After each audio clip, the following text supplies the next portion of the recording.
আজকে মামুনুল হক আসবে কিছুক্ষণ পরে এখানে।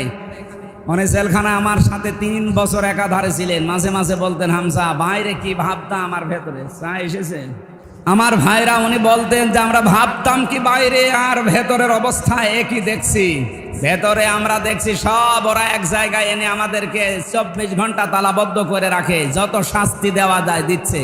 আর বাইরে আমরা টুপি নিয়ে, কেউ আমিন নিয়ে, কেউ হাতে বুক বাঁধা নিয়ে এই নিয়ে মারামারি করছি। বাইরে যদি যেতে পারি সব বাদ, এক হওয়া যায় কি করে আমি সেই কাজ করব।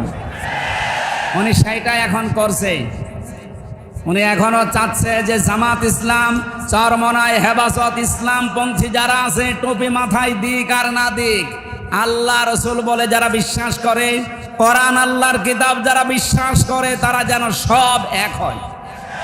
এক কথা বলে না কেন? এটা যে নফল না ফরজ? আমার মনে হয় এখনকার সময় এখন সবচাইতে বড় ফরজ এইটা। বিশ্বনবী ফরজকে কায়েম করতে গিয়ে 4 ওয়াক্ত নামাজ পর্যন্ত বাদ দিয়েছিলেন খন্দকের যুদ্ধে। ফরজ রোজা তিনি বাদ দিয়েছিলেন 17ই রমজান বদরের যুদ্ধে। এমন একটা ফরজ এটা, এটার জন্য নামাজ বাদ দেওয়া যায়, রোজা বাদ দেওয়া যায়, কিন্তু দিন কায়েমের জন্য 1 সেকেন্ডও পেছনে থাকা জায়েজ নেই। এই সময় যেহেতু সামনে আসতেছে, সুযোগ আল্লাহ তৈরি করে দিয়েছে। শহীদদের রক্তের দাম দিতে হলে এখন আর ছোটখাটো বিষয় না, সব আমাদের এক হওয়ার সময় এসে গেছে ইনশাআল্লাহ। 3টা বছর জেলখানায় যদি না থাকতাম, আমার কোরআনে কারিমের কথাগুলো আরো বেশি প্রচার করতে পারতাম। যারা আটক করে রাখলেন কি হলো বলেন তো? ওনার কোনো লাভ হয়েছে? আমি কষ্ট পেয়েছি, আমার স্ত্রী, আমার সন্তান, মা বাবা, আর দেশের মুসলমানেরা কষ্ট পেয়েছে। দেখেছি আমি আদালতে ওঠার সময় জালেমরা কষ্ট না, ওরা মাঝে মাঝে টিপমনি কাটতো, দেখ কেমন লাগে। আমার মনে হয় এখন হাসানুল হক ইনো আর এই দালাল ব্যারিস্টার সুমন আর বাকিগুলোর নাম আমি আর নাই নিলাম, এদের এখন যা অবস্থা, আমার মাঝে মাঝে আদালতে হাজিরা দিতে গেলে মনে হয় যে দেখ কেমন লাগে, দেখ কেমন লাগে। আমি ভার্সিটি থাকাকালীন একটা উপন্যাস পড়েছিলাম, দেখ কেমন লাগে। এই সেইটার সাথে একেবারে মিলিয়ে যাচ্ছে। আমাদেরকে তো মানুষ পচা ডিম মারে নাই, আর এদেরকে আল্লাহ এত অপমান করেছে, ওয়ালাহুম আযাবুম মুহিন, অপমানজনক শাস্তি আল্লাহ ওদের উপরে ঢেলে দিয়েছে। এমনকি কারো বিসি পর্যন্ত উড়ি দিয়েছে। এই যে কালামানিকের বিসি আছে, ওর জীবনে সংসার করার কাজ শেষ। 15.5 বছর যারা জুলুম, অত্যাচার, নির্যাতনের সাথে সরাসরি এবং ইনডাইরেক্ট ভাবে যারা জড়িত, তারা শুধু আস্তাগফিরুল্লাহ পড়লে আল্লাহর কাছে মাপ পাবেন না। আপনাকে এই পাপের শাস্তি নিয়ে তারপরে আস্তাগফিরুল্লাহ পড়া লাগবে। যারা গুম করে রেখেছেন, যারা আয়না ঘরে রেখেছেন 8 বছর 10 বছর, আপনাকেও 10 বছর আয়না ঘরে রাখা লাগবে। আপনি দেখেন কেমন লাগে, এরপরে আস্তাগফিরুল্লাহ পড়েন। আমি 10 দিন মাটির নিচে ছিলাম, তাই আমার হুঁশ ছিল না। আর আপনি 8 বছর ব্যারিস্টার আরমানকে রেখে দিয়েছেন। আপনি মানুষ। আমান আজমিকে 10 বছর রেখে দিয়েছেন মাটির নিচে। আমি দেখেছিলাম অনেকে 14 বছর পর্যন্ত ওখানে আছে। মাঝে মাঝে চিৎকার শোনা যেত, আর দেওয়ালে মোবাইল নাম্বার লিখে রেখেছে, ভাই যদি বাইরে কেউ যেতে পারেন একটু বলবেন যে আমি বেঁচে আছি। এটা জীবিত মানুষ জিন্দা কবর থেকে 10 বছর 8 বছর 14 বছর পরে বের হয়ে চলে আসছে। এর সাথে যারা জড়িত, আস্তাগফিরুল্লাহ পড়লে মাফ হয়ে যাবে। কোন পাগলে বলেছে আপনাকে? এদেরকে আগে এই শাস্তি ওই মহিলার মতো দেওয়া লাগবে। ওই মহিলার যেমন জেনার শাস্তি হওয়ার পরে মাফ হয়েছে, আপনাকেও 10 বছর আগে আয়না ঘরে বন্দি রেখে তারপরে আস্তাগফিরুল্লাহ পড়াবো। এখন আসে আর বলে হুজুর তওবা পড়ান। কিসে তওবা আপনার? আপনি খুনের সাথে জড়িত, আপনাকেও খুন করা লাগবে। এক কথা বলেন না কেন? সুতরাং আমি যেটা বোঝাতে চাচ্ছি, আল্লাহর মাগফিরাতের দিকে আমরা দৌড়াবো, কিন্তু যারা দৌড়াতে চাচ্ছেন এই শর্ত মানা লাগবে। শর্ত মানার খবর নেই। বিভিন্ন জায়গায় অবৈধ টাকা পয়সা দিয়ে উনি মাপ পেয়ে যাচ্ছে। যে নেতা হওয়ার কিছু কোয়ালিটি আল্লাহ কোরআনে দিয়েছেন। আমি কোরআন পড়ে 27টা কোয়ালিটি পেয়েছি। কেউ যদি নেতৃত্ব দিতে চায়, নেতা হতে চায়, আমরা হয়তো সময় যেহেতু মাগরিব সামনে, এই জন্যে খুব তাড়াতাড়ি করছি। পয়েন্ট আকারে কয়েকটা কথা বলার পরে আমরা তাফসীর আরম্ভ করব। আজকে থেকে বাংলাদেশে যদি কেউ নেতৃত্ব দিতে চায়, কোরআনে কারিমে বর্ণিত এই 27টা তার ভেতরে মাস্ট বি থাকা লাগবে। এটা নেতার কোয়ালিটি। 1 নম্বরে নেতা হতে হলে জ্ঞান লাগবে। কি বললাম বলেন তো? আল্লাহ পাক বলেন, ক্বালা ইন্নাল্লাহা হাসতাফাহু আলাইকুম ওয়া সাদাহু বাসতাতান ফিল ইলমি ওয়াল জিসম ইলা আখিরি আয়াত। সূরা বাকারা 247 নম্বর আয়াতের মাঝের অংশে আছে রব্বুল আলামিন বলেন, এই পৃথিবীতে আমি যাদেরকে নেতা নির্বাচিত করি তাদের 2টা জিনিস মাস্ট বি লাগবে। 1 নম্বরে তাদের জ্ঞান লাগবে, 2 নম্বরে তাদের শক্তি লাগবে। আপনি বাংলাদেশে অন্য দেশ বাদ দেন, এই দেশে যারা নেতৃত্ব দেয় নেতা, জ্ঞানের দিক থেকে শুধু দুনিয়া না, দুনিয়া আখেরাত উভয় জগতের জ্ঞানে জ্ঞানী কারা আপনার সামনে আমার মনে হয় না বললেও আপনি বসেন। আমি নাম ধরেই বলছি কয়েকজনের। দেখেন তো, আমিরে জামাত ডক্টর শফিকুর রহমান, আপনাদের পাশের জেলা খুলনার অধ্যাপক মিয়া গোলাম পরওয়ার, রাজশাহীর অধ্যাপক মজিবুর রহমান, কুমিল্লার ডাক্তার আব্দুল্লাহ মোহাম্মদ তাহের, এই যশোরের সন্তান কিছুক্ষণ আগে কথা বললেন অ্যাডভোকেট গাজী এনামুল হক। এই মানুষগুলোর এই 5 জনের একজনও মাদ্রাসায় কোনো দিন গিয়েছে? শুনেছেন কোনোদিন যেন মাদ্রাসায় পড়েছে? অথচ আপনি কোরআন হাদিস এবং আখিরাতের যে সম্পর্কগুলো আছে এবং কি দুনিয়ার যে বিষয়গুলো আছে, কোন বিষয় ওনারা যে বিষয়ে পারদর্শী লেখাপড়া করেছে আপনি নিয়ে যান। অন্তত সচরাচর আমরা যারা সিলেবাস ভুক্ত আলেম বা লেখাপড়া করে শেষ করি তাদেরকে ওনারা পড়াতে পারবেন ইনশাআল্লাহ। কারণ আমি নিজে ডাক্তার শফিকুর রহমানের সাথে অধ্যাপক মিয়া গোলাম পরওয়ারের সাথে অনেক দিন ছিলাম জেলখানায়। এ মানুষগুলোর তবকা, এ মানুষগুলোর তাওয়াক্কুল আল্লাহর প্রতি এমনভাবে আল্লাহ তৈরি করে দিয়েছে তাদের চেষ্টার কারণে। আমরা তাদের ধারে কাছেও যেতে পারিনি, যতই আমার নামের আগে মাওলানা আলেম মুফতি লেখা থাক। এই জন্যে নেতা যারা হবেন এই দেশে তাদের জ্ঞান অর্জন করা লাগবে। শুধু দুনিয়ার জ্ঞান না, দুনিয়া আখিরাত উভয় জগতের জ্ঞান। এই আয়াতটার সাথে আপনারা একমত আছেন কিনা দেখি? লিল্লাহে তাকবীর। আমি দেখলাম অনেকে হাত তোলেননি, ঠিক আছে, অসুবিধা নেই। জানি আপনি মনে হয় এখানেই কথা রেখে বাড়ি চলে যাবেন। আমি পয়েন্ট আকারে কথা বলি, শেষ করি। 2 নম্বরে, কেউ যদি নেতা হতে চায় তাহলে মহিলা হলে চলবে না, পুরুষ হওয়া লাগবে। এইটা আমি বানালাম, হ্যাঁ, এটা বানিয়ে বললাম না। সূরা নিসার 34 নম্বর আয়াতের প্রথম অংশে আছে, আর রিজালু কাওয়ামুনা আলান নিসা। আল্লাহ তাআলা বলেন, পুরুষকে আমি নেতৃত্বের ভার দিয়েছি, মেয়েদের বানিয়েছি তাদের আজ্ঞাবহ, তাদের অধিকারে থাকবে তারা। পুরুষ হবে অভিভাবক, নেতা, নেতৃত্ব দেওয়ার গুণাবলী আল্লাহ পুরুষকে দিয়েছে। এই আয়াতের তাফসিরে একটা হাদিস এসেছে, ক্বালান নবিয়্যু সাল্লাল্লাহু আলাইহি ওয়াসাল্লাম লা ইউফলিহা কওমুন।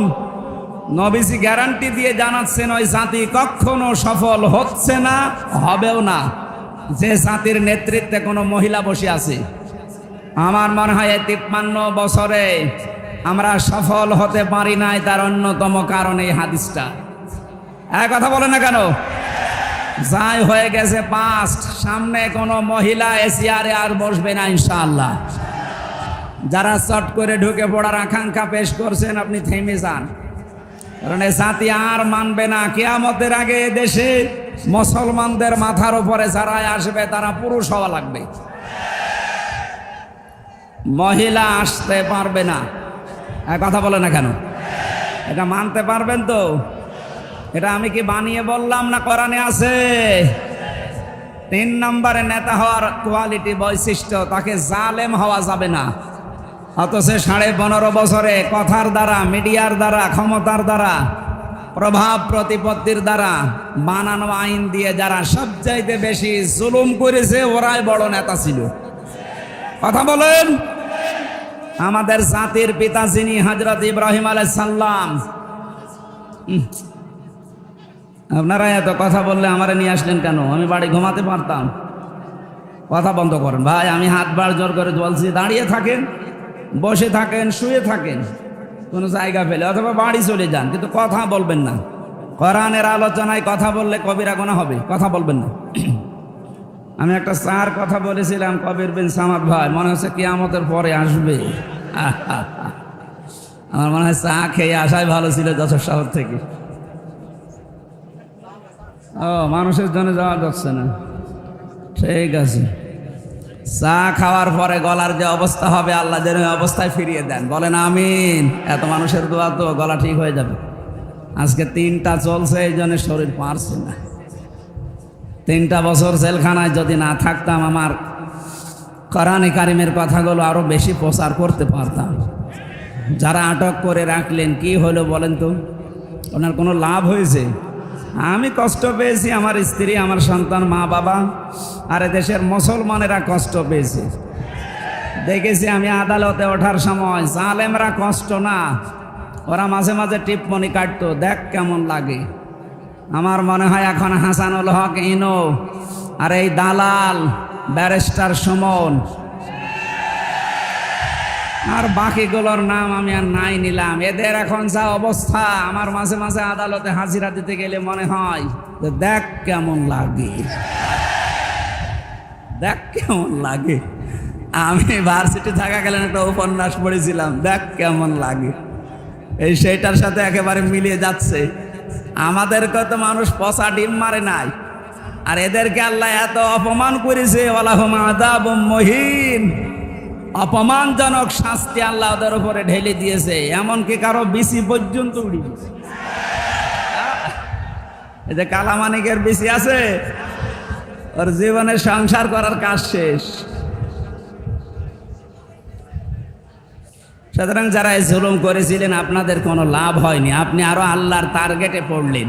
ইন্নামাস সাবিলু আলাল্লাযিনা ইয়াজলিমুনান নাস, মানুষ হয়ে যারা মানুষের উপরে জুলুম করে, এরা আল্লাহর মামলার আসামি। সুতরাং যিনি পালিয়ে গেছেন, তিনি থেকে শুরু করে দেশে যারা জালেম এবং জালেমদের উত্তরাধিকারী, যারা জালেমদের দোসর ছিলেন, আপনি বিশ্বাস করতে পারেন সূরা শুরার 42 নম্বর আয়াত অনুযায়ী আপনি আল্লাহর কেসের আসামি। কথা বলেন না কেন? আমাদের বিরুদ্ধে মামলা দিয়েছিলেন যারা, আমরা যাই হোক বের হয়েছি। আর আপনার বিরুদ্ধে মামলা দুনিয়ার মানুষ না, মামলা তো দুনিয়ার মানুষের আছে, সর্বোপরি মামলা দেবেন আল্লাহ নিজে, নিজে বিচারপতি, নিজে মামলার বাদী। তার মানে আল্লাহর বানানো জান্নাতে জালেমদের জন্য হারাম। কথা বলেন না কেন? তাহলে ওদের নামাজ, রোজা, ওদের এই হজ, দান, সাদকা যাই করেছে সব মাঠে মারা গেছে। সামনে যারা আসবে তাদেরটা যেন মাঠে মারা না যায়, এই জন্য সতর্ক করছি, আপনি যেন জালেম হয়ে যাবেন না। সম্মানিত ভাইরা, এই জন্য আমরা যে কথা বলতে চাচ্ছিলাম, জালেম ছাড়া তারা নেতৃত্ব দিতে পারবেন না। আমাদের জাতির পিতা ইব্রাহিম আলাইহিস সালামকে আল্লাহ 50টা পরীক্ষা করেছিলেন। প্রত্যেকটা পরীক্ষায় তিনি পাশ করার পর, হেলিকপ্টার যারা দেখেননি, এটা শেষ হওয়ার পরে মামুনুল হক আবার আসতেছে, ওইটা আবার 10 মিনিট ধরে দেখবেন নাকি? কি আশ্চর্য দশের মানুষ গো!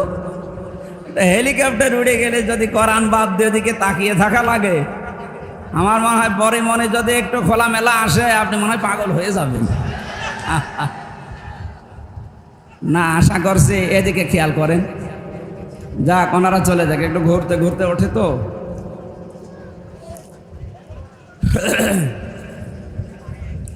যারা জালেম তারা নেতৃত্বে আসতে পারবেন না। সুতরাং জুলুমবাজ যারা, এদের জন্য নেতা হওয়া হারাম, এদের পেছনে থাকাও হারাম।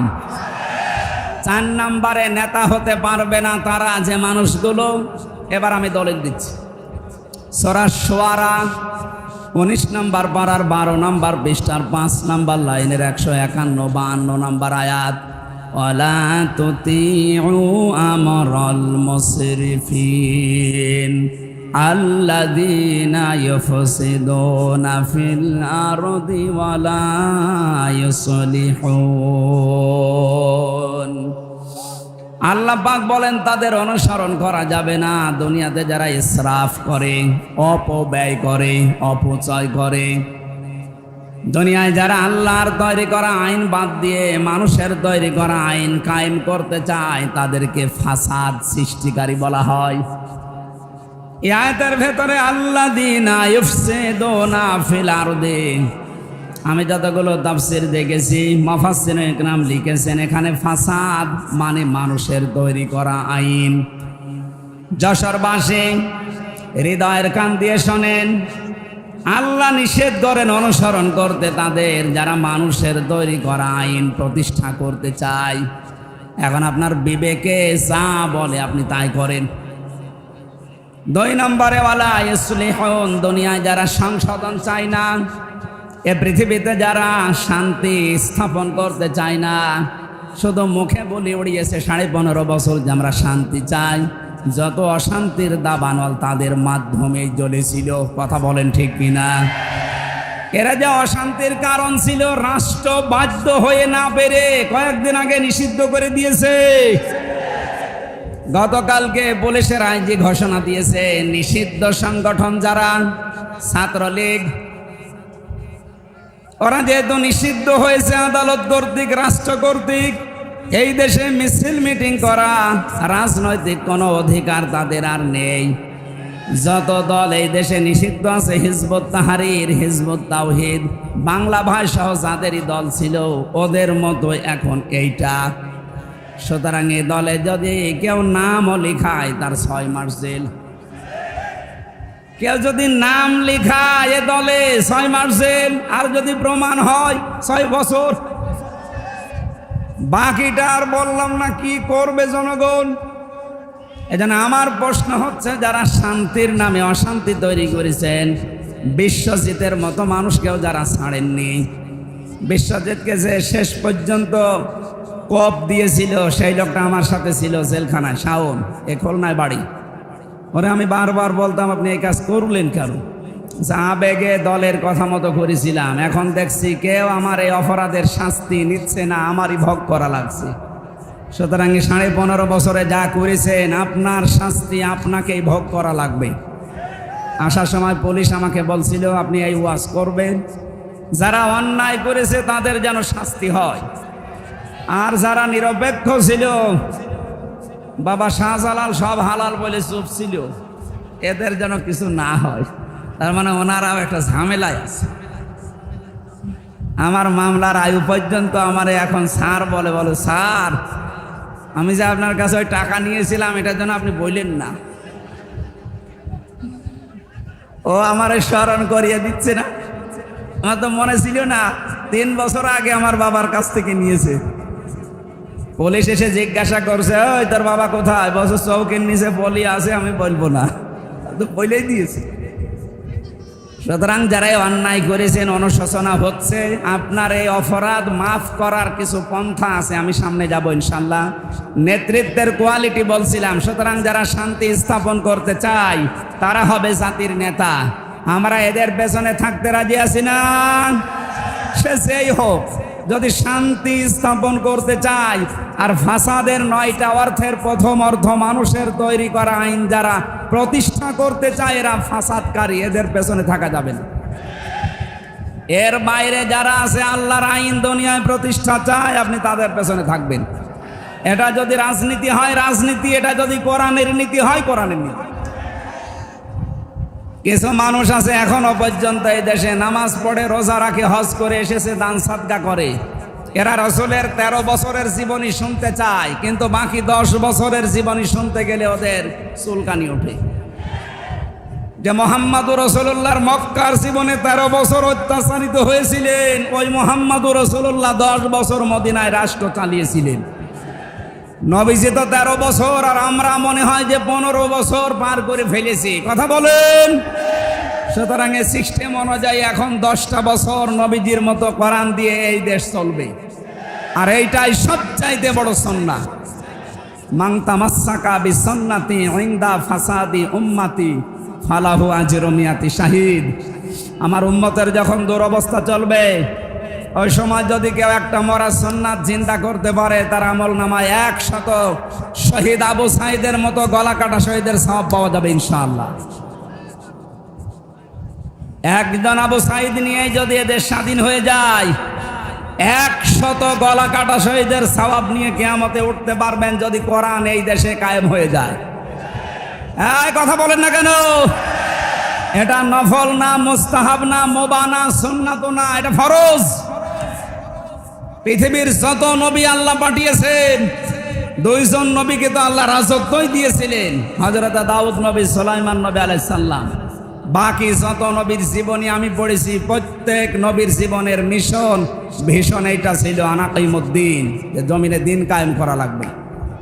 আমরা দেখেছি পৃথিবীর নবীদের তাদের শরীয়তে হয়তো কম বেশি ছিল কোনো মাসলা মাসাইলে, বিধানে, কিন্তু এই বিধান প্রত্যেকের জন্য প্রযোজ্য, যে আনাকিমুদ্দিন, যে দিন কায়েম করা লাগবে।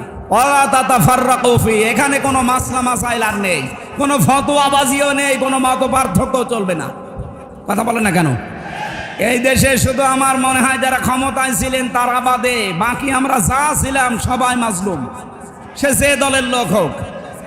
কথা বলুন। বিএনপির এক একজনের নামে 313টা মামলা দেখেছি আমি আদালতে। ওর বাড়ি বড়গোনায়। বললাম ভাই মামলা কয়টা? বলছে বেশি না, 313টা। তো বলেন তো, 313টা যার মামলা, এক একটা যদি হাজিরা দেওয়া লাগে, ওর বছরে আর কোনো কাজ করার কায়দা আছে?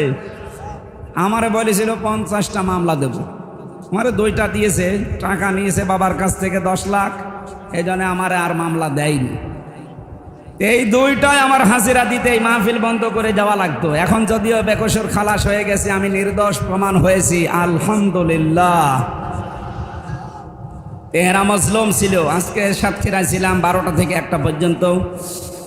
সাবেক এমপি হাবিবুল ইসলাম হাবিব ভাই ছিলেন, উনিও 4 বছর ছিলেন জেলখানায়। তার নামেও শত শত মামলা। বিএনপির ভাইরা, জামাত ইসলামীর ভাইরা, ছাত্র শিবিরের ভাইরা, অন্যান্য ইসলামী দলের ভাইরা, আমরা সারা ছিলাম এদেশে ক্ষমতা বাদ দিয়ে সবাই মাজলুম অবস্থায় এসেছে। এখন কিন্তু সব এক হওয়ার সময়। উহুদের যুদ্ধে কিন্তু বিজয় হয়েই গিয়েছিল, কথা বলেন না কেন? কিন্তু বিজয়টা আর শেষ পর্যন্ত আমরা ধরে রাখতে পারিনি। আমাদের এখন যদিও বিদায় হয়েছে, যদি এখনো এক হতে না পারি, সত্যিই কিন্তু উহুদের মতো পরাজয় আবার আসবে। আন্তর্জাতিক ষড়যন্ত্র আপনি খেয়াল করছেন? উনি ওখানে যে বসে নেই শুধু চা খাচ্ছে আর পাকা ডিম খাচ্ছে তা না, উনি কিছু করছে। সুতরাং আমরা যেন এই ফাঁদে পা না দেই, সব বাদ। আজকে মামুনুল হক আসবে কিছুক্ষণ পরে এখানে।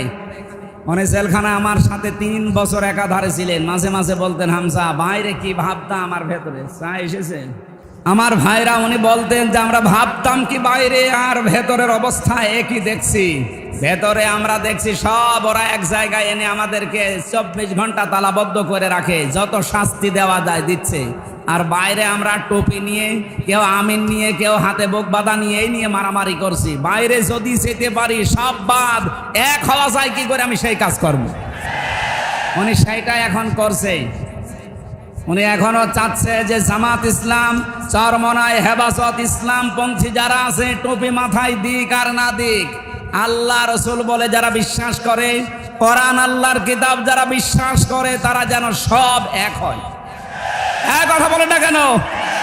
এটা যে নফল না ফরজ? আমার মনে হয় এখনকার সময় এখন সবচাইতে বড় ফরজ এটা। বিশ্বনবী ফরজকে কায়েম করতে গিয়ে 4 ওয়াক্ত নামাজ পর্যন্ত বাদ দিয়েছিলেন খন্দকের যুদ্ধে।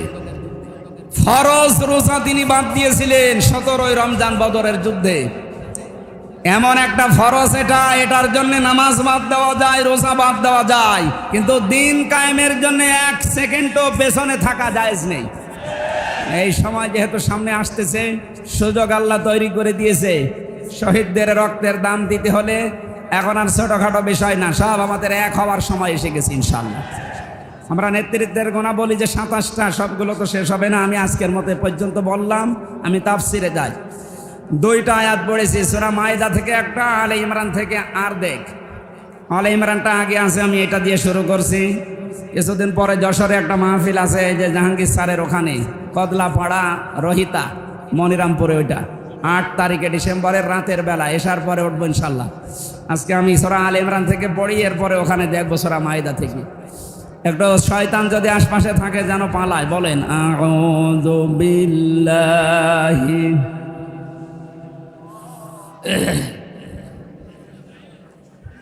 ওয়াসারিউ ইলা মাগফিরাতিম মির রাব্বিকুম ওয়া জান্নাত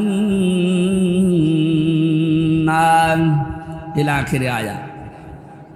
133 নম্বর আয়াতের প্রথম অংশ। আমি খুব শর্টে কাটে বলছি। আল্লাহ পাক বলেন তোমরা দৌড়াও। কে বলছেন বলেন তো? তাহলে এবার প্রস্তুতি নিন, দৌড়ানো লাগবে।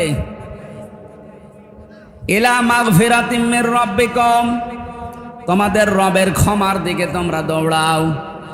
এই যে ক্ষমা, মাগফিরাতের শব্দটা শুনতে যত ছোট মনে হচ্ছে, সহজ মনে হচ্ছে, এটা এত সহজ না।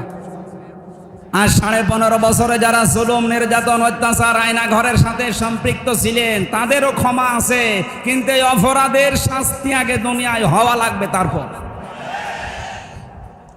অনেকে মনে করছেন আবার কি ঝামেলায় ফেলে দিলেন। আরে ভাই, আমি আপনাকে বাঁচাতে চাই। ওই রকম সিটারি বাটপারি আর ওই প্রতারণা করে আপনাকে দুনিয়ায় বিপদে ফেলবো, আখেরাতেও আপনি পড়ে থাকবেন বিপদে। আমি চাই আপনি যেন মরণের পরে আর কোনো বিপদে না পড়েন। দুনিয়ায় যে ধরনের অপরাধ করেছেন, যদি জেনা করেন জেনার শাস্তি নিয়ে যান, যদি চুরি করেন চুরির শাস্তি নিয়ে যান, যদি ডাকাতি করেন ডাকাতির শাস্তি নিয়ে যান, যদি গুম করেন, খুন করেন, যদি আয়না ঘরে রাখেন তার শাস্তি নিয়ে যান, তারপরে মারা যান। নয়তো আপনার দুনিয়াও শেষ, আখিরাত তো শেষ হয়ে গেছে। আমি একটা হাদিস বলছি, এটা তাফসিরে ফি জিলালিল কোরআনে পাবেন। এক যুবতী মেয়ে এসে রাসূলের কাছে বলেছে, হে রাসূল, আমি জিনা করেছি, আপনি আমাকে মুক্ত করেন এই পাপ থেকে। নবীজি কিন্তু বলতে পারতেন যে যাও আস্তাগফিরুল্লাহ পড়ে নাও, বলতে পারতেন না? কথা বলেন না কেন? আমাদের দেশে তো বিভিন্ন পীরের দরবার থেকে, বিভিন্ন মসজিদ থেকে এই কথাগুলো এখন আসতেছে। আপনি বাইতুল মোকাররম থেকে শুরু করে এই শেখরগাছা জামে মসজিদ পর্যন্ত যান, ইমাম সাহেব, মুয়াজ্জিন সাহেবের কাছে গেলে বলবে আস্তাগফিরুল্লাহ পড়েন।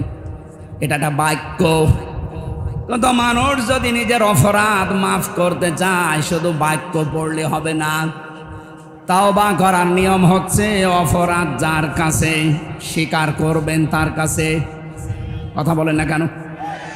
আপনাদের যশোরের একজন আমার সাথে ছিলেন জেলখানায়, সাবেক ওসি, আমি নাম নিলাম না। উনি আমারে বলছে, হুজুর আপনি তাওবার যে ব্যাখ্যা বলেন এটার সাথে আমার কেমন যেন একটু ঝামেলা আছে। কি বলে? এই যে নির্বাচন গেল, রাত 12টার পর থেকে শুরু করলাম ফজরের পর্যন্ত, আমার লোকজন দিয়ে আমি ভোট মারা আরম্ভ করলাম আল্লাহর নামে। কাজ করছে কার নামে? এরপরে ওটা বাক্স জমা দিয়ে দিলাম। গোসল করার পরে, ওযু করার পরে আমি নামাজে দাঁড়ালাম, আস্তাগফিরুল্লাহ পড়লাম, আমার মাফ হয়েছে না? না, এটা ইয়ার কি মারা হয়েছে। কারণ আপনি তো আল্লাহর কাছে অপরাধ করেন, নিজে আস্তাগফিরুল্লাহ পড়বেন। আপনি অপরাধ করেছেন, ওই এলাকার যিনি এমপিতে দাঁড়িয়েছে, 3.5 লাখ 4 লাখ মানুষের দায়িত্ব যার মাথার উপরে উঠবে, যিনি নির্বাচনের মাধ্যমে নির্বাচিত হবে, সেইটা আপনি জোর করে উল্টাপাল্টা করে দিলেন। সুতরাং এই 3.5 লাখ 4 লাখ মানুষের কাছে আগে স্বীকার করবেন। এদের ভেতরে যারা এই কয় বছরে মারা গেছে, এখন আপনি তাদের কাছে মাফ চাবেন কি করে? তার মানে আপনার আর ক্ষমা নেই। কথা বলেন হ্যাঁ, ওর ক্ষমা আছে। আমরা যারা জীবিত মাফ করে দিলাম, এই 15.5 বছরে যারা মারা গেল ওদের কাছে আপনি মাফ চাবেন কি করে? এই জন্য মানুষের হক যারা নষ্ট করেছেন তাদের কপাল পুড়ে গেছে। সাবধান, খুব সাবধানে বিষয়ে। নবীজি বলতে পারতেন, এই মেয়ে যাও আস্তাগফিরুল্লাহ পড়ে নাও। সে তো আরব দেশের লোক, আরবি জানে, পড়তে পারতেন না? 3 বার আসার পরে নবীজি বলেছিলেন, ঠিক আছে সন্তান হোক, এরপরে যখন খাবার খাওয়া শিখবে নিয়ে আসবা। ছেলেটাকে এক সাহাবীর হাতে তুলে দিয়ে বললেন, এই মেয়েটাকে পাথর মেরে শেষ করে দাও।